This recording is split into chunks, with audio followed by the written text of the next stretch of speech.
GA4 deprecated first touch because they wanted to make sure that they had the incentive to push their attribution models that give them the most credit.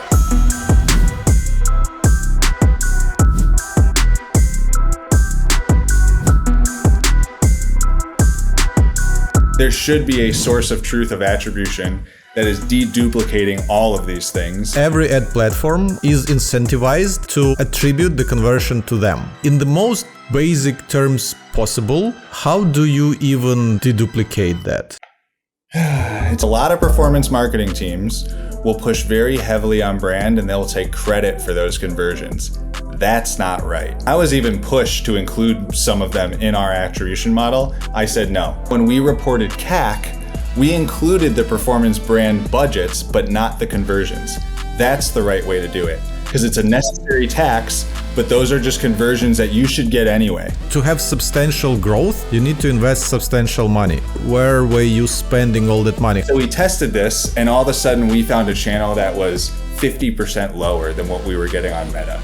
And so I transitioned almost everything over to that over like the next 3 months. A lot of people still don't know about this. You right? say allowed in the past tense. Do they still allow this? They still allow this. Ahrefs Podcast. What made me interested to talk to you is that I saw on your LinkedIn that you worked at Webflow for 5 years at a position of Director of Growth Marketing. Well, like near the end of it. You worked at Notion at the position of Head of Growth Marketing. You said in one of your posts that you have more than 13 years in growth. And as of recent, you co-founded Roadway, which is a SaaS company. It is software for at marketing attribution, and it uses AI. So we'll get to it a little bit later. What I want to start from is, what is growth? So you were Director of Growth Marketing. You were Head of Growth Marketing at Notion. I've been in the marketing industry for 15 years myself, but I think I'm a little bit behind on all the buzzwords. So let's define growth. Why growth marketing? Why not just marketing or digital marketing?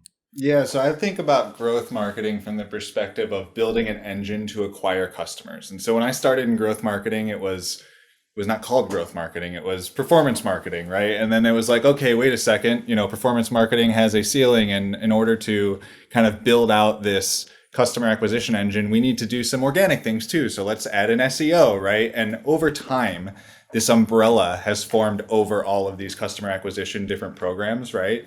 To be growth marketing. I think it kind of started with Growth Hackers with Sean Ellis and the book that he wrote, and that kind of got hijacked into all these different things. And then right around 2015, Brian Balfour and the Reforge team started to teach this course called the Growth Series, where they kind of formalized this into a function from my perspective, where it was like, hey, these are data-driven marketers that treat this more like a science than an art. Do you still need the art and marketing, like the product marketing, the positioning, all that different stuff? Yes, you do. That's the fuel to the engine. But there are these data-driven growth marketers that kind of look at this like a puzzle, like I do, which it's all driven by, attribution. But, Brian Balfour and team talk about it from a growth loops, linear channels, optimization layers perspective. But it's really data-driven growth marketers that are focused on revenue outcomes. And generally, internally, they can have different names, demand gen, growth, whatever. It's whoever has the revenue goal or the customer acquisition goal, right? And they can leverage these channels differently, whether it's SEO or performance marketing or affiliates to, fit the business model, whether it's sales-led or product-led growth or a marketplace. But all of them kind of have the same flavor of kind of just like, they're kind of hedge fund managers, right? They get a big bucket of money, they need to turn it into a bigger bucket of money, right? And so they need to kind of figure out within their portfolio what channels they need to kind of go invest in. So what I'm kind of hearing, to reiterate this a little bit, is the marketing tactics that can be measured to sales and revenue is growth. The marketing tactics that result in kind of ambiguous metrics are not growth. For example, brand marketing, when you do kind of brand campaigns, which you cannot attribute to how it impacts your bottom line, it is not growth marketing. That is not growth marketing. Now, do those things help out growth marketing? Yes, they do. They are linear channels. So they're growth loops, right? Those are compounding channels where the output can be reinvested as an input, right? So with performance marketing, you get profits from the customers that you acquire. You can go spend more on performance marketing and scale that up. With SEO, you go publish a piece of content and you get traffic every month from that piece of content when you stack those up. And so you have these growth loops that growth marketers invest in. And then you have brand marketers and you have product marketers, and that's the fuel to the fire, right? The fuel to the engine. And so if you're not targeting the right persona, or you don't have the right positioning, you have no fuel to that engine, right? The brand marketers, they can increase conversion rates across all of those loops, right? And there is ways to measure those, right? But the growth marketers are the very data-driven marketers that are looking to drive revenue, whereas the brand marketers, they care about the story and like how all of these things connect, right? And like they might not have a revenue goal, but they can actually help drive that revenue goal because they are a linear channel to that actual growth engine. What else is not under umbrella of growth marketing? What else is not under the umbrella? So I can tell you what I think it's subjective to the company and the business model, and there's a lot of different things. And I'm speaking mostly in like B2B SaaS language when I'm talking about this. I can tell you what was mostly under the growth marketing umbrella. No, under is not interesting. Tell me what's not under growth marketing. What was not under growth marketing at Notion and Webflow, I can tell you, was product marketing, content marketing. That's more specific to thought leadership. So we did have the SEO team on growth marketing, brand marketing. And then what we kept under growth marketing was performance, affiliate, SEO, lifecycle marketing. And then we had a couple other smaller channels that were, up and comers, resellers, partner programs, stuff like that. Okay, that answers my question. So at Webflow, you've been there for 5 years, and you had a title Director of Growth Marketing.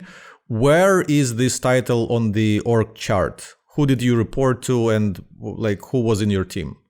Yeah, when I joined, so I actually had a couple stints before, I think is on my LinkedIn at Webflow. So first company I worked at was Vungle, which was an ad network. Co-founder of Vungle was Bryant.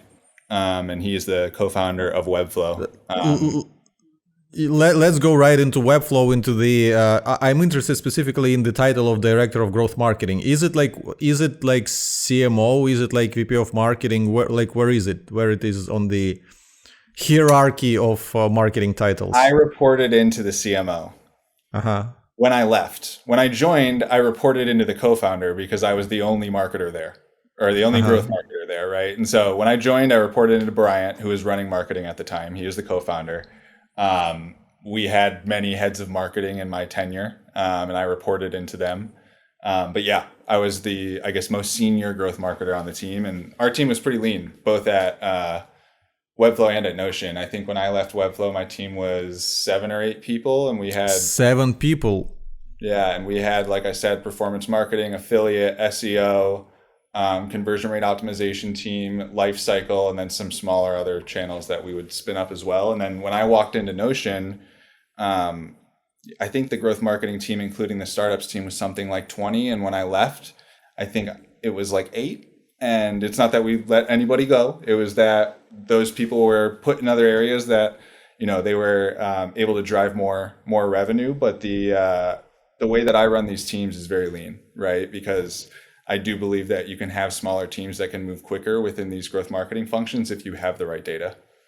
Wow, this is very impressive, because it seems that you left Webflow at 2022, and there's public data that around that time the company hit 100 million in annual recurring revenue, which is kind of a similar timeline with Ahrefs, with our company, because we also hit 100 million around that time.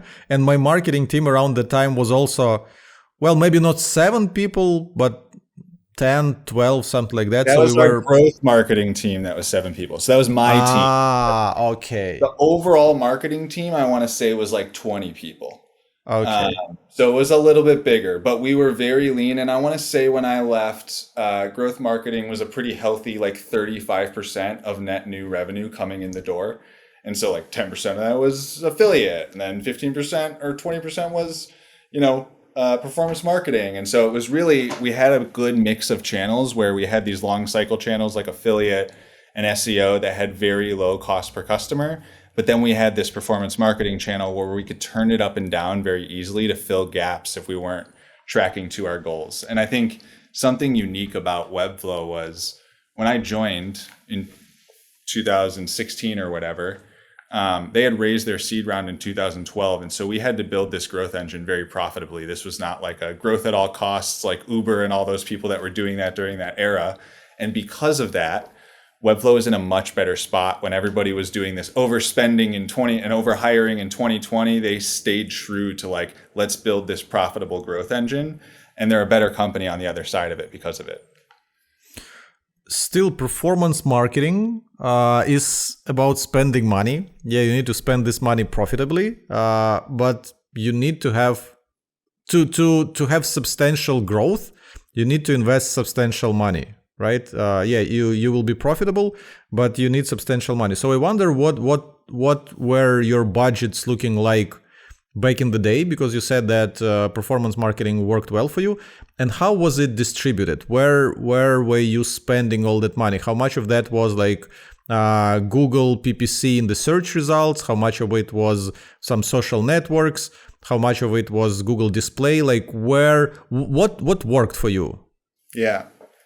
Budget started, I want to say, at like $100,000 in like the first 3 months that I was there. And it was like, figure this out. Let's see if this can work for us, right? 100,000 per month. No. 100,000 like yearly. Like if you can make this work at $100,000 a year budget, then we'll invest more, right? And so we made it work, and we started with SEM and Facebook actually. And so this was 2016. Facebook at the time was let's talk more about the recent days, because 2016 is a very, very long time ago, and to make it relatable, we need to make it recent. So at the time where you were leaving Webflow, how did your performance marketing look like? Yeah, so when we were leaving, I think it was mostly on YouTube, and they were transitioning a lot more over to Google Ads and SEM. Now, before that, when I first started this, YouTube, and I'll tell you why, right? Yeah. So when I first started this, we started on Meta, and it was like 90% of our budget, right? And we did very, very well. We would do these time-lapse videos of people building websites in Webflow, and we would target these lookalike audiences, and I would do this thing called zero targeting, where I'd just give it the optimization event, the geos, and it would just go find these people, and it was very good, like pre-Cambridge Analytica, right? And then Apple ATT came, and we started to kind of like diversify channels. And one of the things that had launched around that time was YouTube for Action. YouTube was trying to compete with Facebook's direct response placements. And what they did was this YouTube for Action, where it had more CTAs and things like that, but they allowed you to target people on YouTube based on what they previously had searched on Google. Right. And so this very high intent, and people still don't know. A lot of people still don't know about this. You right? say allowed in the past tense. Do they still allow this? They still allow this. This is just I don't know what it's called now. I think at the time it was called custom intent targeting. So I could say, hey, if, Tim searched for attribution marketing tools, yesterday, when next time he goes on YouTube, make sure he sees a Roadway ad. Right. So we tested this, and all of a sudden we found a channel that was 50% lower than what we were getting on Meta. And so I transitioned almost everything over to that over like the next 3 months, and we were able to scale it even further. Over time, right? That's a channel that's harder to like scale up with video and all those different things. And so we had to build out the team, and so we had to diversify channel. I think they're still doing quite a bit on there, but there are some companies that have figured this out very, very well. And I don't know anybody over there. I'm assuming they have, because I see the number of views on their videos, but Monday.com, right? Like they have videos in every language that have 100 million views. Nobody's viewing that ad 100 million times organically, right? They're pushing that really hard, but they're targeting based on the intent, right? Which is these people are searching for these things, but Google Ads is so saturated, right? Yeah. All the advertisers are on SEM. You can get the same keyword for half the price in YouTube custom intent targeting. And so that's really where, And I mean, Reforge talks about this, right? Some of the key advantages in performance marketing is getting to these new targeting and placements and tactics before others. And you think that's like, oh, that can't be scalable, right? Because that tactic is going to get exploited by everybody in 6 months. I moved us to that custom intent targeting before 2020. It's 2025, and half the people still haven't figured out about custom intent targeting. Yeah, I didn't know about this. I didn't know. Yeah. This is why I'm doing this podcast. Like, Exactly. I didn't know. How else And would I learn about it? And there's a bunch of these small things, right? Where it was like these little learnings that these growth marketers have who are just normally not influencers and don't talk a lot about things publicly, right? Like huge unlocks. Now, the way that you find these things is you have to have attribution, which, that's for later in the podcast, I guess. No, we can talk about attribution now because YouTube is not the place where people are interested to click right away. I've seen a ton of ads, of course, like Wix. I made my beautiful website with Wix. Like those ads were proliferating throughout like YouTube at some point. Monday.com, a lot of ads. Squarespace is investing a lot. And I checked out YouTube channel of Webflow, and there are quite a few videos like with millions of views, and these are ads. So these are definitely ads. So how do you track? Like, do people really watch the ad and then click and go to the website and take action? Or what's the conversion flow? Yeah, so YouTube is notorious for having what's called view-through conversions, right? Because exactly what you said, normally you're not clicking that weird little banner, right? You're opening a new tab and you're either typing in webflow.com or you're Googling Webflow, right? And the only people that can ever track that are going to be the platforms. They are never going to give you the data of somebody that saw something but did not click. Like it's illegal for them to give you that data on that individual user, right? And so they're never going to give that to you. And so while click attribution is the foundation of all growth marketing teams, there is ways to maximize this understanding. So what we did at Webflow is we had our click attribution, which I built out our own version of like Roadway internally there through like Tableau and other tools. And then we ran incrementality tests with Recast. And that happened weekly. And then we would pull those things down and we'd pull down our reports from our attribution into spreadsheets, and we'd adjust the YouTube channel for the halo effect from that we'd find with, the view through conversions, and Recast could measure that. And so what we do with Roadway is not only we are your source of truth for attribution, we give you all these management tools so that you don't need to go knock on engineering or data teams' doors to update your traffic source, channel, or campaign mapping. But we're also building things like channel weights. So if you have incrementality tools, or if you do self-reported attribution, you can adjust those channels and campaigns for the halo effects that exist. There is no solving attribution, but you can maximize your understanding of it. Yeah, so explain me how it works. So you run an ad on YouTube, and there's probably a button. I have YouTube Premium. I haven't really interacted with ads for quite a long time, but I believe they do give people some button to click to go to a website, right? But there's also a skip button, which is vastly more popular. So people don't typically click, but they do see an ad.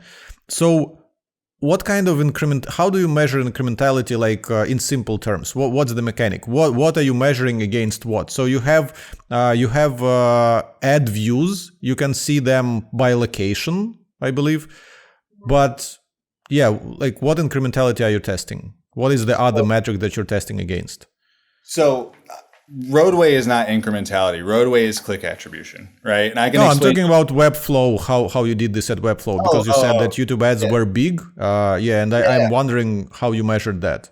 Yeah, so what we did on a daily basis was our click attribution, and then the platforms report view through conversions to you, right? But you can't get those in your database because it's only data that the platforms can get. So they will say, hey, we're seeing 20 conversions in this, and your internal data might say like, oh, we're seeing, 19 or something like that, because they don't have all of your actual data. But then they'll say, oh, there was also 15 view through conversions, right? And so we would look at that. What is a view through conversion? Somebody views the ad, opens a new tab, and Googles Webflow or types in webflow.com. In your click attribution, that is going to be direct traffic or Google search, right? But it's a view through because they saw the ad on YouTube, and they treat that differently in YouTube. They call it a view through conversion window, and usually it's only 24 hours instead of 28 days. So it is tracked by the platform itself. You don't need to build any extra tools to see that. Exactly. They know that Tim watched this ad and then he opened, because they have code on your site and they have code on their site, right? And so they know that that conversion happened. Now the incrementality tools, how those work, are usually with Bayesian models in the background, and they're running a million scenarios based on your internal data and modeling out the most likely scenario. So it's not necessarily attribution, incrementality. It is kind of like guessing what the best scenario might be based on all of your data. So you got to kind of work at that. But the platforms actually can report that to you, so you can adjust and understand those halo effects fairly well. I saw you posted on LinkedIn that there's a friend of yours who built some YouTube view-through attribution audit Geolift experimentation tool. I forgot to note how it like the name of it. But the way I understand Geolift experimentation is that you only launch an ad in a given location, and then you see how many, I don't know, leads or sales you got from that specific location.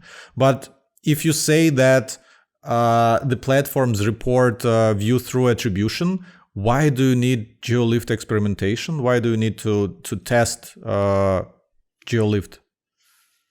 I mean, you can just look at the view through, but then you get CFOs in these companies that want like audits on all these different platforms as data and things like that. The way I think about Geolift is more for offline conversions and billboards, right? And the way that we treated it internally at Webflow was we wanted to understand, because incrementality is like a model. It's running scenarios in the background and giving you the best guess.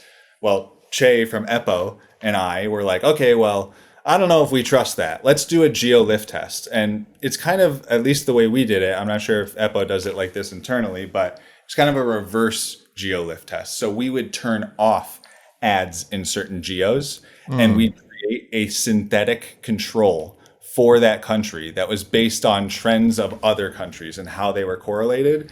And then we would let those ads stay off until all the dollars were out of the market, and then turn them back on to see what we would actually get from them, right? And so there's all these different ways that you can audit this. Generally, the bigger you get, the more you want to audit, right? Because there is so many different platforms claiming credit for things, right? And that's really why we started Roadway, which is like, there should be a source of truth of attribution that is deduplicating all of these things, that's parsing all the incoming sessions, the parameters on those referring URLs, and bucketing it into the traffic sources, channels, and campaigns that are custom to that business. And not only that, having that on all of your key growth metrics, right? Because there's scenarios where, we'd beg for campaign level breakdowns on certain metrics, and they'd be like, yeah, we don't really have the time for that right now.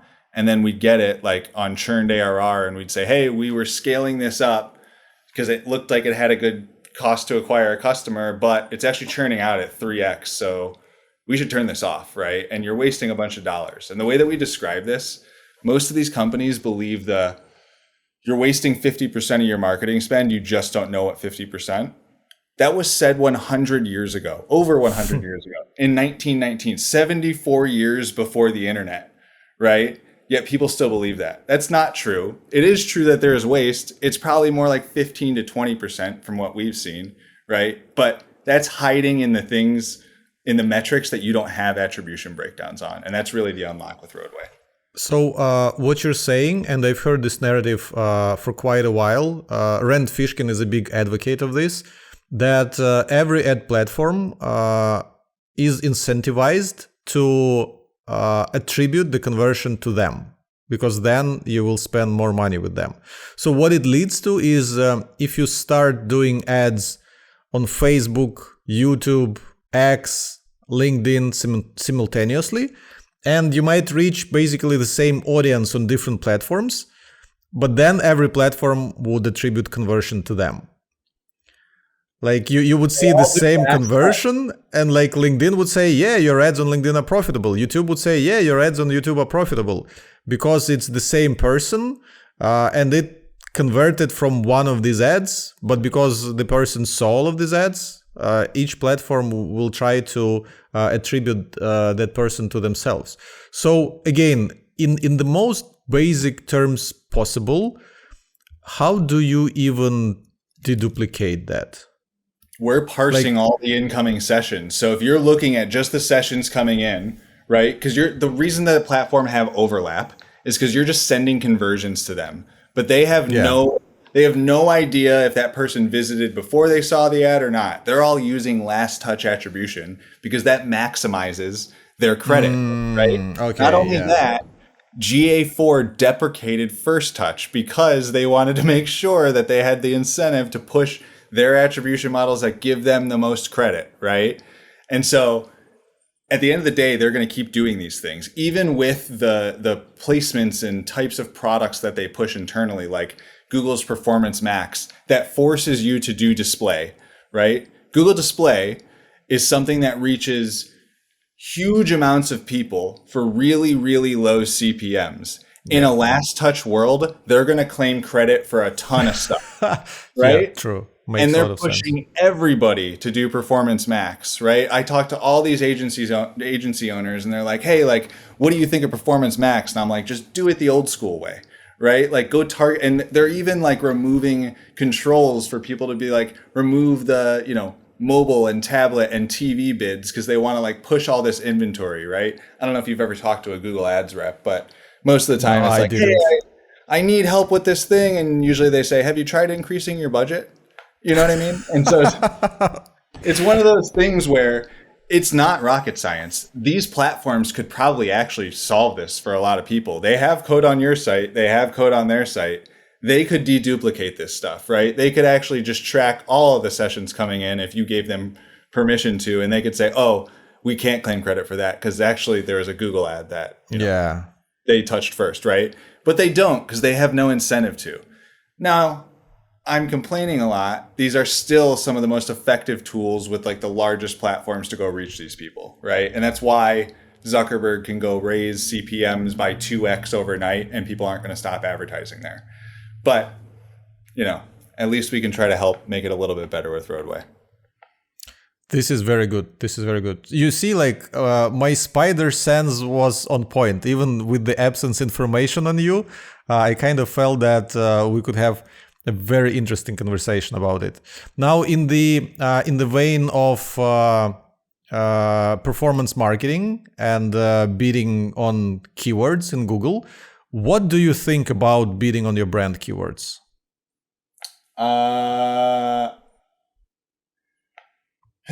It's a necessary tax in some situations. It's a tax. Okay, explain. You're playing defense, right? There is a world in which Google could allow you to not let competitors advertise on your brand keywords and you wouldn't have to pay this tax. But then you couldn't advertise on your competitors' keywords, which is a very effective tactic for almost everybody, right? And so you do need to defend. Sorry? Is it really that effective? Because if people are searching for our brand, why would they click on other brand? Yeah, and there's tests that you can do to understand how effective it is. Like for some, it definitely does steal customers, right? Like we targeted a lot of competitors at Webflow and Notion, and we got customers from those campaigns. So it definitely does work, right? It's how much do you want to defend against that? But I think the most important thing is how you actually measure that internally. Because a lot of performance marketing teams will push very heavily on brand and they'll take credit for those conversions. That's not right. The way that we would do it at Webflow and Notion, and I was even pushed to include some of them in our attribution model, I said no. We broke out performance brand into its own traffic source, into their own channels, into their own campaigns. Now, when we reported CAC, we included the performance brand budgets, but not the conversions. That's the right way to do it. Because it's a necessary tax, but those are just conversions that you should get anyway, right? You're not acquiring that customer, you're saving that customer. And so, I mean, Webflow is very strict about these things and I'm very frugal. And so maybe it's just kind of like my tactic, but that is the way to build these like very profitable growth engines. Yeah, I had cases of working with an agency to run our PPC ads. and they would start bidding on our brand keywords and like, look at how many conversions we're bringing you. Then you would look at like 80% of these conversions are coming from our brand keyword. And you're like, I would probably get most of them anyway, even without ads. And do you tune your brand campaigns based on the fact if your competitors are trying to attack you or not? So if no one is advertising on your brand keywords, why would you? It is, so the way that I advise people to do this is, one, like if you don't have a big budget, it's probably not worth spending the time defending. It's probably worth spending that money in areas to go get new customers, right? Because you don't know, like you said, if you're actually going to lose that many customers. Many will probably click on that competitor ad, come back and sign up for yours. The way that I set goals for this is a max budget, but impression share.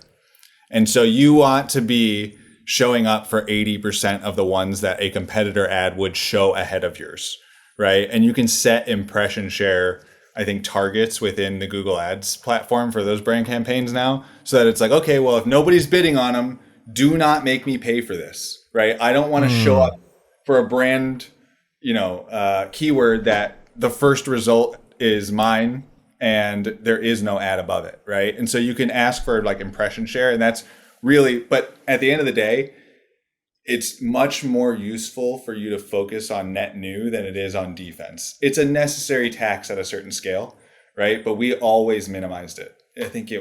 I tried to keep it under like 5%, even in like the highest of times. Okay, that's a pretty good overview of performance marketing so far. By the way, any tips about the social media platforms? Facebook, LinkedIn. So from your experience, what do the best performance marketers do with these platforms? Because I'll give you some context. My challenge with those platforms compared to Facebook ads has always been the media, the image, the video that you need to include on your ad to capture people's attention. Because on Google, you simply like craft a few copy variations and you cannot even like go crazy with them because the character count is so limited. So you basically don't have to break your brain over it. But with the media that you add to your ads on social networks, there are just so many possibilities. And for me, I always struggle to solve the technical part seems fairly easy. So you set up an ad, you do like lookalike audiences, geo-targeting, blah, blah, blah, attribution, you're done. But the creative, how do you go about that? Yeah. So a couple things before I get to creative, a couple things that are very important to set these things up. And I see a ton of mistakes with this is the conversion event and the exclusion lists. So one, these platforms have so much data on people. You can go put in incredible targeting and it's going to give you a big bucket of people that meet that targeting. When you give them a conversion event, and I would always recommend that conversion event to be tied to monetization, they're going to go find the subset within your targeting that is most likely to convert doing that. Always make sure you are optimizing on a conversion event. If you don't, they are going to optimize for visitors. And they are, like I said, very good at optimizing for that, maximizing that event. And so they'll get you a ton of visitors and none of them will convert, right? And then number two is exclusion lists. I would recommend excluding all signups, all customers, overlapping those lists because there is match rates that aren't at 100%. And that you talk about this, you have your targeting, the subset of people that are going to convert. Well, if you don't exclude current customers, that subset is going to be almost all current customers, right? Because they're like, oh, well, they've already visited Ahrefs, so I'm just going to go hit them, right? And it's like, oh, they're actually just like bringing these people over the line. This is more retargeting. And so those are the first two things I would say. When it comes to creative, what I have, and I'm not great at this, like I had a great team, brand team at Webflow, an incredible brand team at Notion, right? There's first starting and figuring out what works. And if you have a brand team like at Webflow and Notion, I would say get buy-in to test things before you have them spend a ton of time on things, right? Because there is templates that work on YouTube and things like that, like heroic introduction, benefit, CTA, right? And it's like, cool, if this works, then we can go build a kind of better design system for what these videos look like in the future. For social networks, I'd say the biggest learning that I've had over the years is the more native to the platform, the better it performs. So if you're on LinkedIn, right, and it looks like a video that Tim would post about his podcast versus a very professionally produced advertisement that you might see on TV, the click-through rate's going to be higher, right? And so I think that how you think about it needs to be native to the platform. And like Meta, when we were doing it, we did these time-lapse videos of people building. There's a bit of like subjectivity to the business. People needed to see Webflow to believe it type thing. But also it was something that like a user might post, right? And I worked at like a bunch of pre-seed companies before that. Some were consumer. And like we used to use UGC in a lot of the Meta ads, and they would absolutely outperform everything else. And so I would just say from a creative perspective, test quickly to see the direction of what needs to work. And then think about like, okay, how do we scale this? But it needs to be very native to the platform. So who comes up with the ideas of advertising campaigns? Because it's one thing to just promote, like Webflow, build your website with Webflow. There's another thing if you want to convey some kind of message or promote some kind of new functionality, new direction that you have with the product. So who owns the ideation behind those campaigns? Yeah, I think like the launching new product, driving narrative, things like that. That's like outside of growth marketing. It's almost like product marketing wants to get the message out and like they can help them do that. Growth marketing is really driven by like, what is going to convert? How can we best spend these dollars? And generally that starts with, okay, channel product fit, right? And I think that somebody that I worked with at Webflow, who's now the head of growth at Clay, has like written an article about this. And so it's like, well, what is your product? What is your, pricing model? What is is it product-led growth? Is it sales-led growth? Like, what are the channels that best fit you? So it's really driven by like what's going to convert, right? And for most companies, that's going to start with like, how should we go target the people that we can go acquire? And if it starts with, okay, well, our business, like it's probably good for us, a good fit for a channel would be SEM, right? They're going to go say, okay, well, how should we target people? What is high intent? Let's start with use cases that we can serve. Let's start with competitors that we can go get customers from, and they're going to actually put together that list of targeting. And then the ads are going to be driven by that rather than a campaign that says, hey, like it should have this theme and we should have this message, right? No, you need to meet the customer where they are in terms of how you're targeting them. So if you're targeting, if you're Riverside, which we're using right now for this podcast, right, then you're going to make sure that you go target those different use cases within podcasting, and whatever targeting you're using, you're going to make sure the copy or the creative matches that. And so I'd say from a growth marketing perspective, you're much more driven by like the campaign is much more driven by how you're going to acquire the user and meeting them where they are versus trying to push some narrative or feature or something like that. With those creatives, I think they're called brand films, kind of, or like brand ads on YouTube, where you don't necessarily show the product and do like benefit or feature call to action, but rather a quick story. So for Webflow, I saw an ad where the guy is coming to the office of a lady and says you need to change the style of a button, blah, blah, blah, but it's 4:56 in the evening or something, and she just does it quickly, and that's your ad. So is the goal with those ads conversions? It's a good question. So we did a few of those larger campaigns when we were there. And I would say that to your point of like pushing narratives and like making sure that you're like positioning the product in the right way, we always attempted to make those work within growth marketing.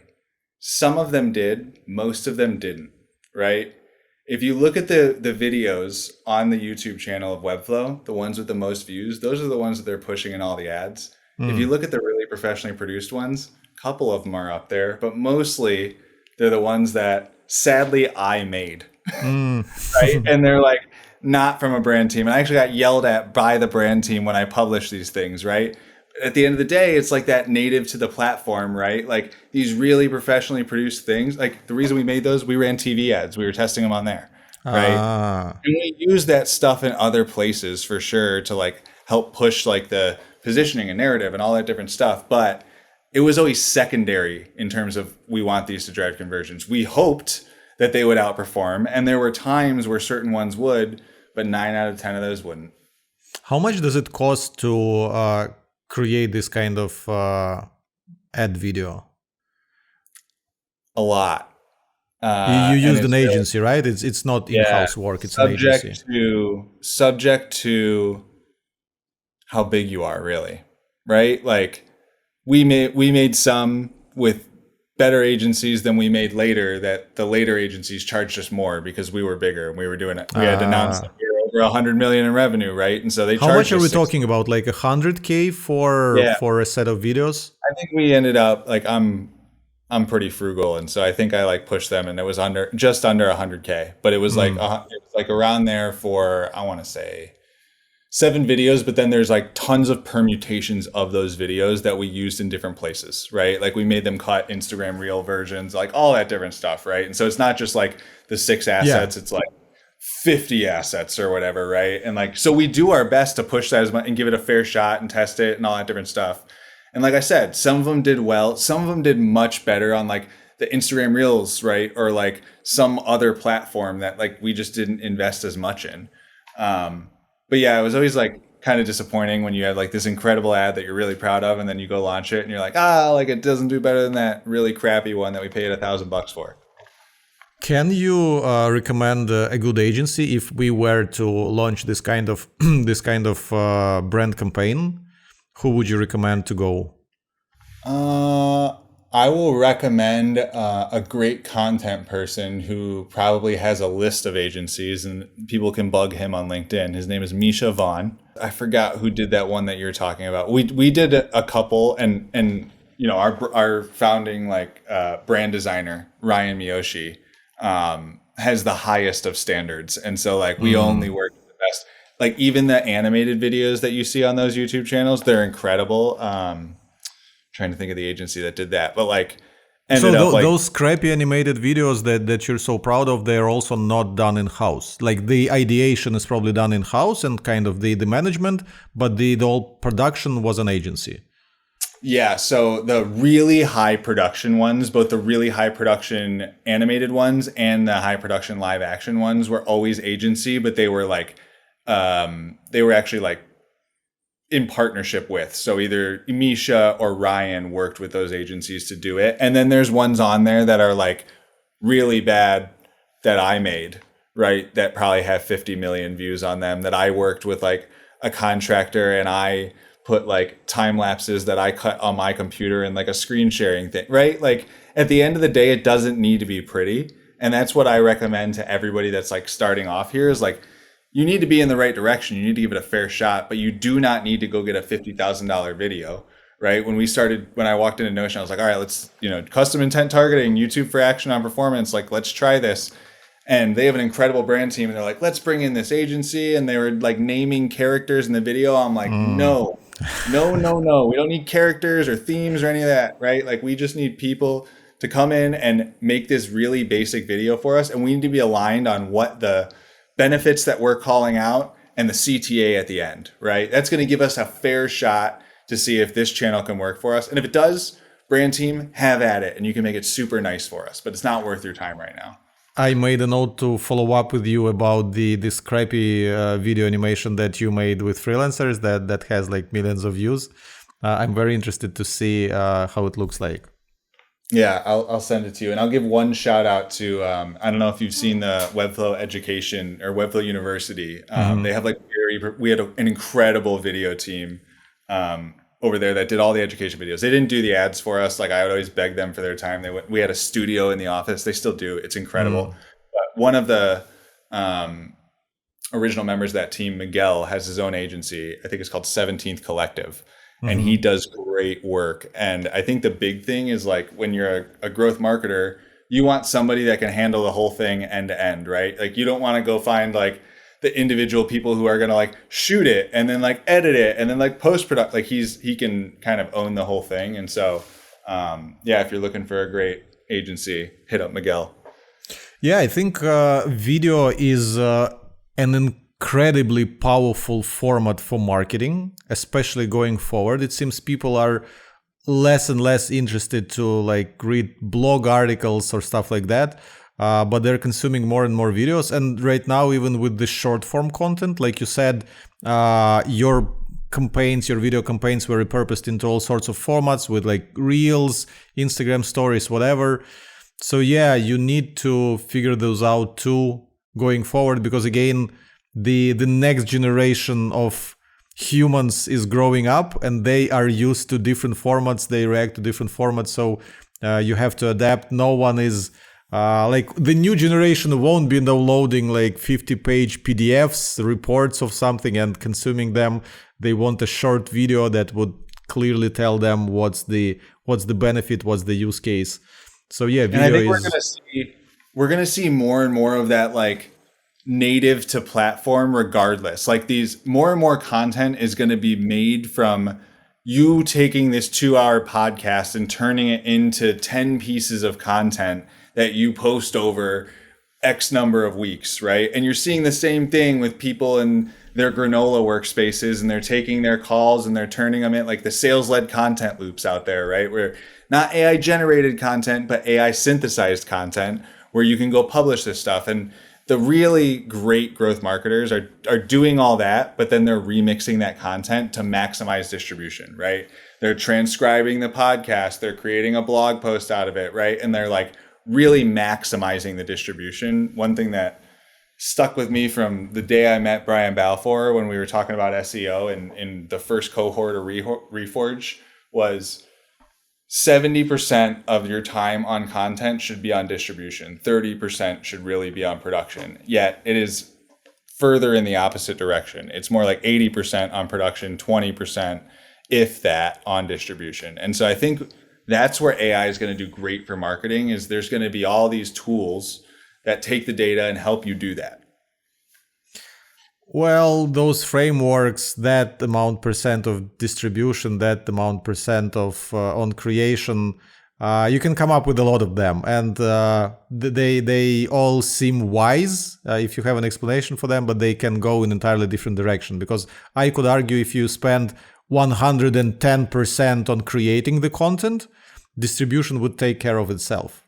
Yeah, it also kind of makes sense. So this is why I don't really like those frameworks, because like you can find reasoning behind any kind of strategy. But since you mentioned SEO, let's talk about SEO. So outside of the boring, find the keywords that are relevant to your business, create content for those keywords, publish on your website. Any interesting SEO plays that you've seen at Webflow or Notion, or that you spearheaded? Yeah. Okay, so the way that I think about SEO is in a handful of buckets. You have your website where you can have landing pages and things like that, right? And there's a low ceiling to that, but it's higher conversion. You have your blog where you can go own topics, higher ceiling, lower conversion. You have UGC and you have programmatic, right? If you look at the GOATs, the Canvas of the world and all those different people, half of their 40 million non-brand visitors per month are coming from the 700, solution pages and competitor pages that have that low ceiling. And so I always recommend like people start with that. Then you can go on the topics. The most interesting one that we did at Webflow that is getting easier for people to do with tools like Clay and things like that. We had to beg for engineers at the time when we did it. Is we had a really great UGC SEO play that Bryant built very early on, the Webflow Showcase. It allowed people to create websites in Webflow and showcase them for inspiration for others, right? And so they could name it whatever they want, and like we get a bunch of content from these people, and it did really well. Lower conversion, but it had really high scale. And we're like, okay, well, how do we capture the inspiration searches that we actually want and we know are higher intent? And then two, how do we turn the consumers of the content into creators of the content to scale this even further, right? Well, normally you'd think, okay, I'm going to take the people that are consuming the content, I'm going to shove them down some funnel and get them to create a site and go showcase it, and then there's going to be more, right? Well, what we did is we created what we call collection pages inside of the Webflow Showcase, and we put a search bar in the Webflow Showcase, and we put tags on showcased sites. And so that might be like SaaS landing page tag, right? And we created all these tags, and we had the collection pages for each one of the tag. Well, if you go search in the Webflow Showcase and there's no tag created, like if you search for SaaS landing pages and there's no tag for that, and there's more than 5 results, we go create a page in the background, right? Index that with Google. So the consumers that are searching for content on there are now creators of content, creating collection pages, right? We created tens of thousands of pages in the first few months, right? That's and so smart. and these tools like Clay and things like that allow you to do this in a way with like CMS integrations with Webflow and all that different stuff without bothering engineering, right? And so I think it's going to be that, I think Clay calls them go-to-market engineers. You're going to just find more and more people getting really creative with this stuff. So I'm super excited to kind of like see what comes out of this, right? Because to us, we're like, this is a no-brainer. Let's just do this, right? And then when you tell people about it, they're like, that's so cool. What could we do with this, right? And like, you see some of these things in some of the AI companies, like Perplexity Pages. I mean, beyond it being very controversial, like they're basically remaking the web. That's the most powerful programmatic SEO loop I've ever seen in my entire life, right? Like, there's really cool things that we're going to be able to do in the future. And I think the landscape is like too early for us to know exactly what that looks like, but you start to see these inklings with like what Clay's doing and others. What about link building? Did the SEO team proactively build any links for Webflow or Notion? No.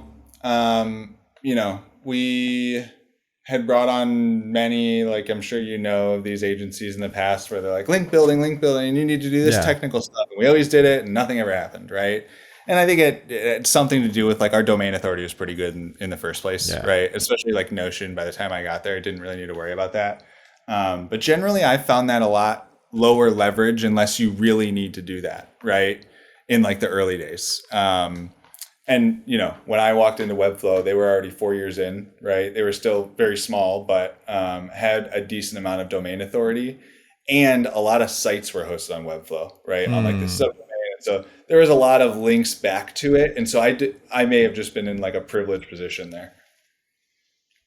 So we can call it product-led link building that takes care of itself. So if you have a great product, people would talk about it naturally, and you have all the domain authority to basically create content, and it would rank. Especially programmatic content, because the keywords for programmatic content are typically low keyword difficulty, low competition. And at this big scale, even if you manage to rank for, 30% of them, that's still kind of a lot of traffic. So totally. Yeah, it's going to be lower conversion, right? But like to your point, most people don't have that walking in the door, right? And they need to go build those links. And I mean, from my experience doing it in the past, like most of the SEO agency like tactics have fairly poor results, right? Like at the end of the day, you just need to like do it the right way, which is like, go and write blog posts with other companies and like backlink between them and different things like that. And it's also, writing the right content internally and interlinking between that stuff. And I think there's interesting things that people do where, they're graduating content through different stages of what they deem like great, and they start to link more and more to it. And all that stuff I think is awesome, but it takes a little bit to get there. Yeah, I feel proactive link building is something you have to do when you don't have either great product or great content. Because if you have great product, just promote the product and links will take care of itself, of themselves. If you have great content, promote your great content, people would naturally link to it, reference it. But if you have like a copycat website with reviews of robot vacuum cleaners and there's nothing that stands out, nothing notable about it, then you'll have to proactively build links, pay for them, and do all that stuff. We also noticed... Yeah. Go ahead. Yeah, we also noticed from the sparse research that we were able to do on you, we noticed your testimonial for an SEO agency, Graphite. So Yeah. you seem to have used them in both Notion and Webflow. So tell me what was outsourced in terms of SEO to an agency and what was kept in-house, and how do you generally think about it? Even with your current product Roadway, how do you think about SEO and agency? I am not a fan of agencies to forge channels in general, not just SEO. There are very few agencies that I would rely on to forge channels if I'm in a situation where I didn't have the resources to do it internally, and Graphite is one of those for SEO, right? And the way that I think about it is that almost every growth marketing function should be internal at some point, right? And so if you have the resources and you are sure that SEO is going to be, something that is going to work and you need to ramp it up quick, find a great agency that you can trust to write in your voice and tone and that is going to follow your strategy and all those different things. There's very few that will do that, right? Most of them are going to say, no, you need to do this and that and this and that. It's no, I want to do these things, right? And so that's the first thing is, but then I generally think about agencies in general, not just SEO agencies, as people who you're giving something to that you don't want them to really mess up, right? Like in performance marketing, you're not asking them to go find new campaigns, right? Because they don't know your business like you. You're giving them campaigns to manage and continue to optimize, and you don't want them to mess them up. And I think you do the same in SEO if you can't bring it in-house at scale, which is I forged this process. I know it works. I want you to follow it. You are experts. If there are things along the way that you can help me improve this, great. But otherwise, I think in-house is the way to go. Okay, let's talk a little bit about Roadway. End-to-end attribution with AI growth marketing coworker built for SaaS companies. That's your tagline. So what the hell is AI growth marketing coworker? Yeah, so when you set up end-to-end attribution, which means the traffic source channel campaign across all of your key growth metrics, doing the analysis that you should be doing every single morning as a growth marketer is not hard, but it's tedious, right? You go in there and you say, oh, something went up, right? Well, let's see what caused that thing to go up. And you go break it down by traffic source channel campaign. You find where it came from. And then you filter for that campaign where it came from. And you break it down by your internal data, by your use case or your persona or your market segment or anything else that you have to figure out, how do I go optimize or scale, right? Well, we model that data perfectly for you. So we built an AI growth marketing coworker to come in and do that analysis for you. So you can be looking at just a single line chart of new customer ARR, and it's going to give you insights at the campaign level. It'll say, hey, new customer ARR from this Google Ads campaign, use case 2 grew by, 40% over the last 4 weeks from this to that. And because of that, we recommend that you do this next action. And where all this is going is a full funnel analysis that says, hey, good morning, performance marketer or SEO marketer. Here are the things that we suggest that you do today to optimize and scale. It's based on these insights, which have citations and context of the analysis that we did. And here are some things that we're keeping an eye on. And then after we have that, we're going to start automating some of those actions, right? So if it's increase budget, remove country, adjust bid, pretty simple. You can push a button, right? Well, what if it's stand up a landing page or recruit more affiliates? Well, we're going to start integrating with all your growth platforms to help you with that cold start problem, right? We'll help you, brainstorm the landing pages, focus on the keywords based on the data that we have, right? And so there's a lot that we are planning to do, but the kind of initial here is helping the teams live in the numbers, because that's the difference between a good and great growth marketer, right? Is somebody that wakes up every single day, looks at all the metrics, builds intuition for what's working and what's not. And not only does that help them in a real-time map of what you need to do, it gives them ideas to say, oh, maybe instead of a referral program, we should do an affiliate program. And then 6 years later, it's 10% of net new business. Sounds like a promising product. And according to Crunchbase, you raised 3.2 million in a seed round. So that's probably at 10% valuation, 15% valuation. 15. Oh, I mean, in terms of- 15% of the company. Yeah. So we raised 3.2 at 16. So 16. yeah, 20%. Yeah, led by Neo, and then the other big backer is Tokyo Black, K5 Tokyo Black, who's the entire founding team of Looker. And you also So- had a lot of high-profile people helping you promote the launch. You had like co-founders of Webflow, founder, CMO, CTO at Notion, some marketing folks at Clay. Did all those people see the product already, or do they just believe in your capability to make it a cool thing? All of them have seen it. Some of them are customers. And then there's probably a little bit of that, just helping out a friend in there. But yeah, no, all of them have seen it. And you can see it yourself too. Anybody can. Playground.roadwayai.com. There's a little demo data set that you can play around with. By the way, building demo data sets is terrible. And so give us some slack there. But yeah, there's a little thing that you can go play around with it. Are you the only founder, or you have co-founders? I have a co-founder. He was actually my counterpart in building this over at Webflow. And so him, me, and Che, who's the founder of Eppo, who does the Geolift tests, were kind of the trio over at Webflow. And Che ended up starting Eppo, which is an experimentation tool, and does the Geolift testing. And then Sawyer and I started Roadway. Nice. So basically, you had a proof of concept of building out this system when you were at Webflow, and now you're essentially productizing that. Yeah, I mean, like, people can build the actual utility. Building the AI growth marketing coworker is very hard, but building attribution internally is something that you can do. Generally, it takes months because most people don't have the expertise or the data resources or all those different things. But we had built out this custom attribution internally, and it was a huge unlock for us, right? Like I said, we had begged for the campaign attribution breakdowns on churned ARR, the metric. They couldn't get that to us in the first pass. Once we had it, it's like, oh, wow, we've been wasting all this money scaling up this campaign that was churning out at 3x, right? And so it was a huge unlock for us. I walked into Notion. Notion's a little bit harder because they have desktop apps, they have mobile apps. And so they only had 20% attribution coverage. So we had to fix that first.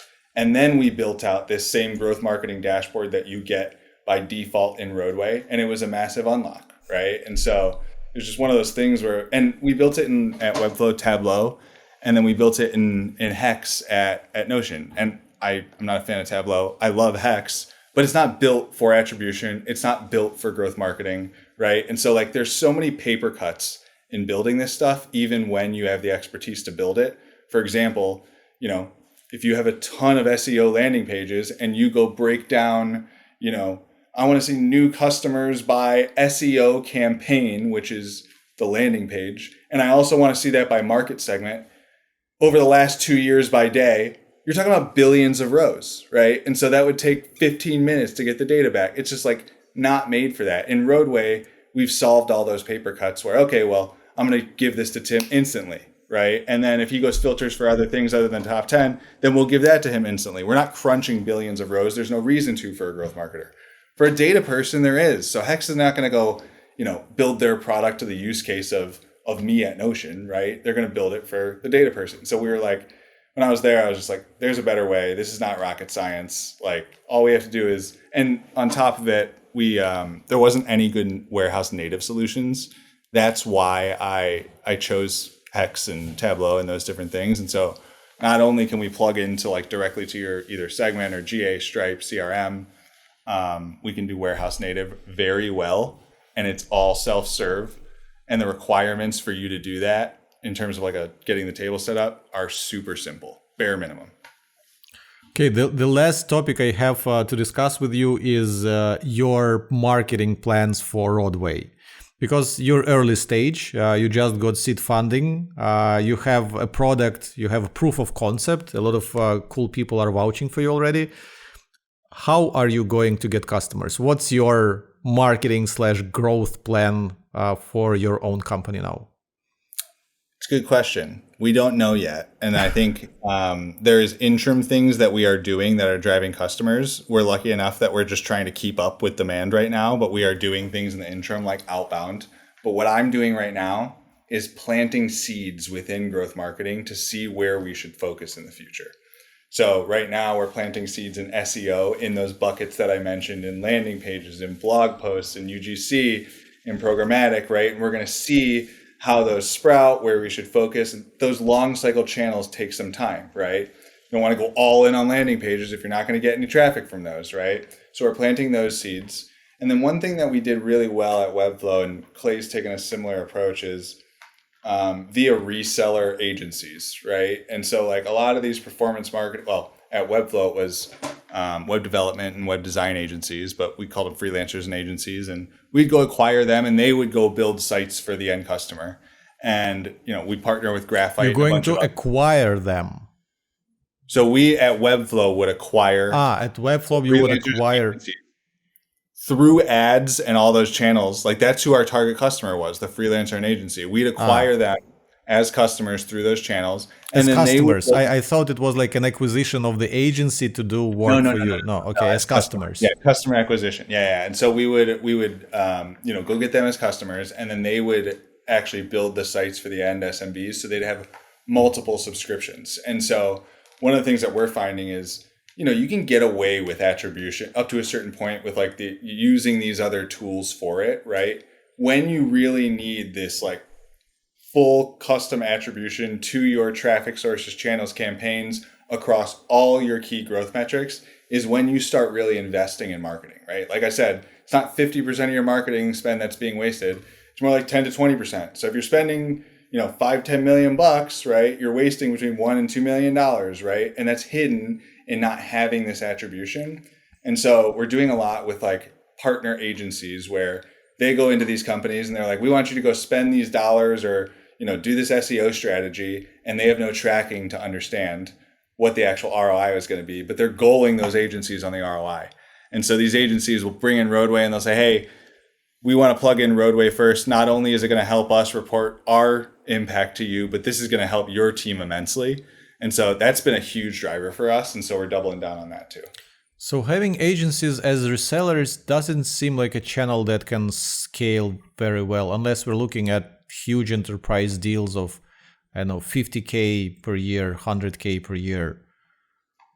Like what price point are you looking at? Are you going to sell your product for, $100 per month for the cheapest plan? Or are you going to go full enterprise and book a call with us to get our pricing? What's your model?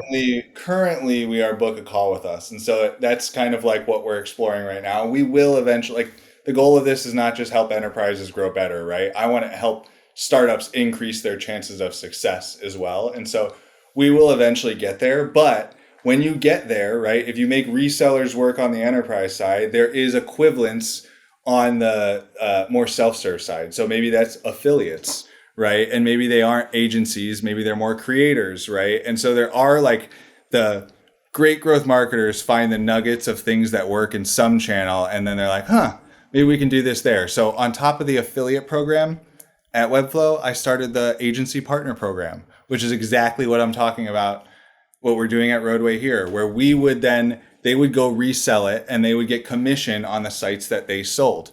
Right. And so there is ways to do this at scale with incentive programs, right? You just need to kind of figure out if that works for you. And you might be right with us. Maybe that only works in the enterprise and there isn't something at like the lower price point that we can really drive there. And there's other things that we can use. But right now we're just kind of leaning in with what's working. What about performance? When are you going to invest in this channel? That's a good question, because normally like a lot of our customers ask me when they should be investing in performance, right? Normally, I'd say that you need to invest in these like longer cycle channels first. You need to understand like the direction that you need to go, and then you should start focusing on that. Like, especially if you don't have product market fit, you should not do it. But if you are an incredible growth marketer or an incredible performance marketer, you can probably do it a little bit earlier, right? Because you understand that you can go after these really high intent keywords. So I cut my teeth in performance marketing. I worked at Vungle, which was an ad network, and then I cut my teeth in performance marketing and expanded out from that. my co-founder was like, hey, do you think you could like go and just do a little bit of spend on these like really high intent keywords and get us some leads if we wanted to? I'm like, yeah, we totally could, but like we can't keep up with demand right now as it is. So we will probably eventually test it earlier than I normally would, but at a very low scale, right? Where I'm like, I know that these keywords have really low competition, but are super high intent for us. And I think that's unique in the space that we are in because there's not a lot of marketing attribution companies, right? So there's not a lot of people bidding on these things. So we may do it in like low scale over the next year or so, but beyond that, like probably years away. Because I think like, yeah. When you say you cannot keep up with the demand, is this because you don't have self-serve and people cannot just sign up and someone needs to talk to them? Your salespeople are too busy right now? We're still automating all of the onboarding. And so when you are building attribution across the different key growth metrics, it comes from multiple data sources, right? And you need to pass the right IDs around so that you can actually join those data sources together. So over the last like 6 months or so, we've added all these new data connectors and like all these different support for warehouses and things like that. And those templates are now coming together where we can onboard people very, very quickly. And so we're just catching up with all the people that we've signed to get them on board. And eventually then you'll be able to like sign up. And if you have data connectors, hopefully it's just like, yep, you're good to go, right? You don't need to talk to anybody. But right now it's talk to us, you connect your data sources, and then about 3 days later, you get this workspace and it's got end-to-end attribution across all your key growth metrics. So you don't have a free tier, right? It's only like paid. How many paying customers do you have at this point? Keeping that one close to the chest for now. Okay, what do you charge your customers? Right now we're just doing flat fees for customers, and it depends on the customization and like the Give me a ballpark. Yeah, about $3,000 a month is like the average. $3,000 customer. a month. Yeah. Okay, Tim, this was great conversation. Thanks a lot for taking the time. I learned a ton from you, and I'm hoping everyone listening really enjoyed this. Yeah, I'm sure I'm going to be the worst performing podcast on your channel, but I had fun, and I hope that we can stay in touch. And I am a huge Ahrefs fan.